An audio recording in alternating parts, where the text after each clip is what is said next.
Thank you for inviting me. My name is Andrea James, as I've been introduced, and I'm from the National Council for Incarcerated and Formerly Incarcerated Women and Girls.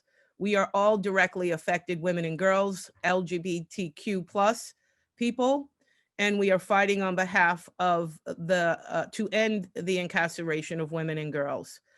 We are an abolitionist organization. We do not believe in prisons, and we're working through a number of different paths to create the opportunity in this country for our communities to do just that.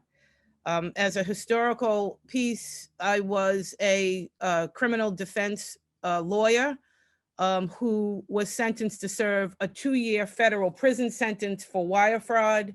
And during the time in that prison in 2010, as women incarcerated, we began to hear an increase, an uptick in the dialogue about the need in this country, the United States, the most incarcerating country on the planet, to end the incarceration, to end mass incarceration. And as women sitting in that prison, it was a time where Michelle Alexander's book, The New Jim Crow, which was a chronology of the carceral system and the history of the increase in the use of police and prisons post-slavery. You have to remember that the basis for incarceration in this country is the oppression and control of Black and brown people in this country, predominantly Black people post-slavery. And so we believe in abolition, and we believe that this system was intentionally created to oppress and control Black people in this country, and that there's really no way that we're going to get to a different outcome without completely dismantling and finding out what else is possible to lead us to a new future.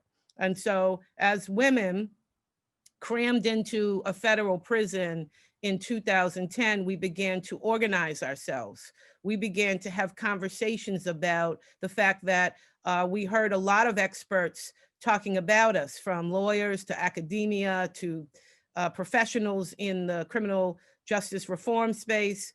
But still back then, we heard very little from directly affected women, or an acknowledgement that we are the experts, not only in what it's like to live in a prison and the things leading up to us landing on a prison bunk, but also the things that we need in our communities and within ourselves to help us heal and advance and transform our lives and our communities.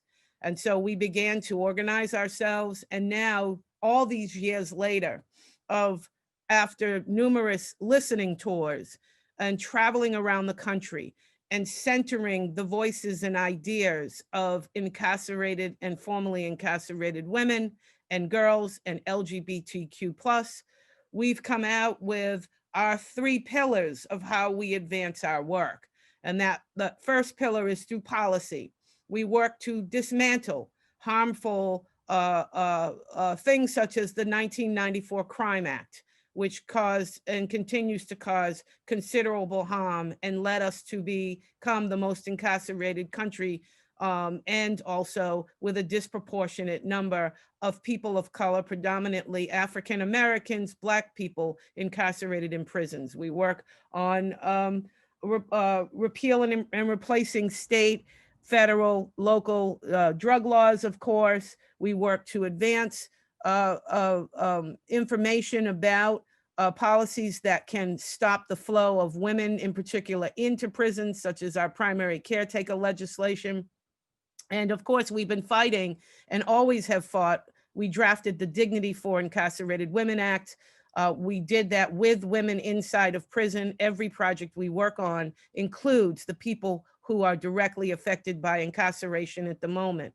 And we, of course, are fighting through policy to release people because of the pandemic, COVID-19. People are dying in the prisons here in this country. Very little is being done about it, and very little attention is being placed on it. to help find relief through immediate decarceration, which is necessary. The second pillar of our work is through infrastructure. We have no confidence, no faith at all that this system on its own is going to dismantle and is going to transform itself in a way in the way and in a timely manner that we need it to happen in this country.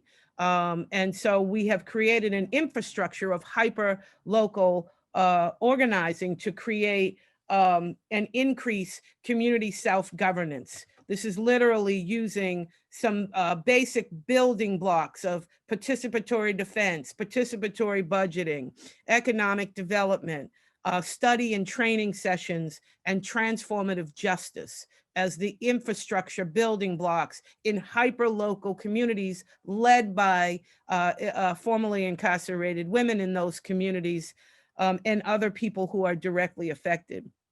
And then the final piece to that is, and there's a lot that goes under those pieces though, and I just want to mention this because I think it's important. The participatory budgeting piece is used to advocate for divestment from police and prison investment, and encouraging the reallocation of that money directly into communities and into the hands and under the control of the people who live in those communities and know where that money needs to be reallocated, which includes and feeds into our economic development plan.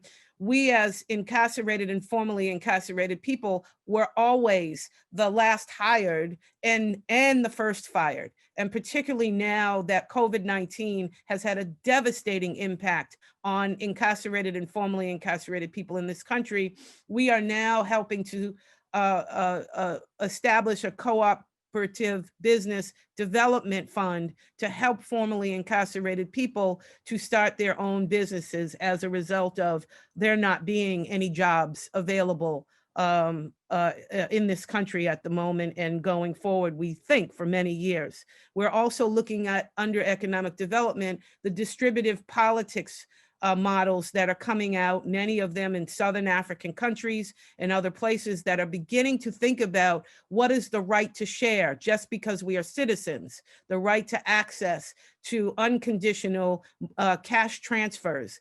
And in the areas that we're working through reimagining communities in hyperlocal neighborhoods, we're creating opportunities for formerly incarcerated women to become recipients of direct cash transfers, and then in getting them engaged and involved in the work of the hyperlocal infrastructures. And finally, that third pillar is campaigns. We work on a number of campaigns that are national campaigns to, one, change the narrative, to shift us away as a country from thinking that prisons are necessary, to shift us away from having people exclude the voices of those with brilliant ideas who are directly affected, and to center the voices, particularly of incarcerated and formerly incarcerated women. We work through a national clemency campaign to release women who fit into the categories of elderly, sick, survived and punished, and long-timers. Survived and punished is a category of women who are survivors of domestic and interpersonal violence and were incarcerated. Of course, we are launching in the early part of 2021 and planting our flag to lead the national campaign to end the incarceration of women and girls in the United States.